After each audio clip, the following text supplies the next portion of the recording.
j'écoute aujourd'hui les jeunes Africains parler, j'ai comme l'impression qu'ils pensent que la Russie est nouvellement venue en Afrique, qu'elle est nouvelle et qu'elle peut se substituer aux traditionnels partenaires de l'Afrique pour la développer. Si telle est la pensée africaine, alors l'on n'a rien compris. La Russie n'est pas nouvelle en Afrique. Elle entretient des relations avec le continent depuis le début du contexte de la guerre froide. Ça veut dire depuis la fin de la Deuxième Guerre mondiale en 1945. Seulement à l'époque, elle était inclue dans un ensemble appelé URSS, Union des républiques socialistes soviétiques, qui comprenait une quinzaine de pays. Alors, depuis cette époque, elle cherchait à damer le pignon aux Occidentaux en Afrique. Après les indépendances, sur son instigation, beaucoup de pays africains ont basculé dans le camp dit de l'Est. Mais au finish, l'échec était cuisant. Ce que font aujourd'hui les Goïta, Tchani et consorts n'est pas inédit. Dans mon propre pays, le Bénin, le général Mathieu Kérékou avait rompu avec la France après son coup d'État en 1972 et adopté le système soviétique du marxisme-léninisme. Mais 2 décennies après, ce même Mathieu Kérékou finit par qualifier ce système marxiste-léniniste de foutaise, car c'était au vu et au su de tous la parenthèse de retard dans toute l'histoire de la jeune République du Bénin, pays jadis bien formé intellectuellement parlant. Si tu penses que j'ai menti, fouille alors dans les archives de ton pays si tu es nigérien, ivoirien ou gabonais.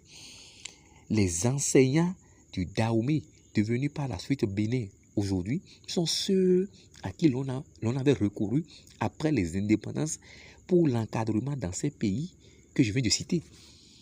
Le Dahomey était appelé le quartier latin de l'Afrique.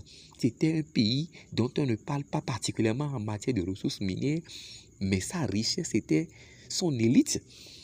L'expérience ayant démontré que là où des nations gâtées par la nature à travers le sous-sol peinent à sortir de l'ornière, d'autres par contre comme la France, la Suisse, le Singapour, la Chine et autres, sans un sous-sol garni, ont montré au reste du monde qu'une bonne formation des cadres vaut toute nation à un avenir prometteur. Et justement, c'est cette perspective d'avenir qu'a galvaudé ce système dit de marxisme-léninisme dans mon pays. Dieu merci, ces poutistes qui ont pris la tête du pays ont fini par s'assagir et revenir à la démocratie à la suite de l'URSS. Et même de toute façon, ils n'avaient plus le choix. Idem du Congo, Brazzaville, qui avait adopté ce même marxisme-léninisme. À l'époque, la faillite était insurmontable au début des années 90.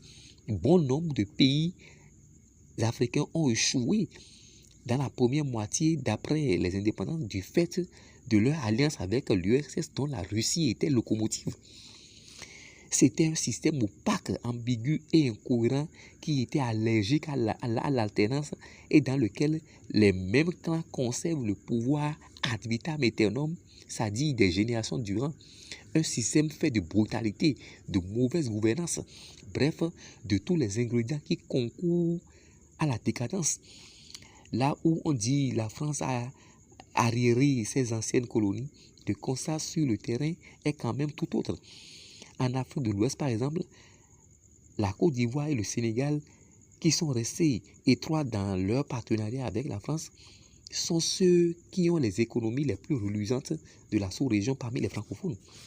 Quand on prend un pays comme la Guinée-Conakry, c'est un pays qui a rompu avec la France dans les premières heures de son indépendance. Le discours d'indépendance prononcé par Sékou Touré faisait quasiment office d'acte de divorce.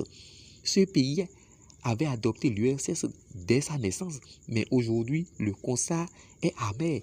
La Guinée est un pays au sous-sol infiniment riche. Il y a diamants, or, fer, manganèse, etc. Il y a tout. Mais les soviétiques ont ruiné la Guinée.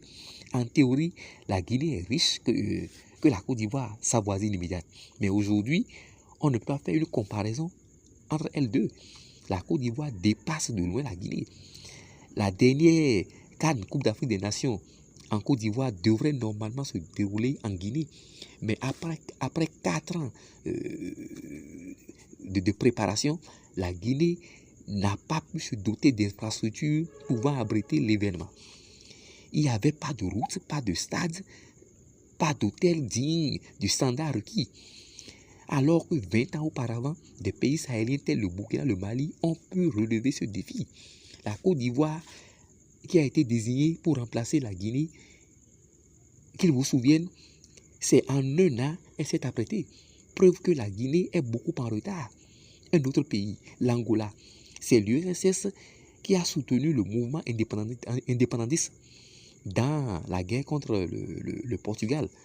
Mais après l'indépendance, les soviétiques ont fait quoi de l'Angola?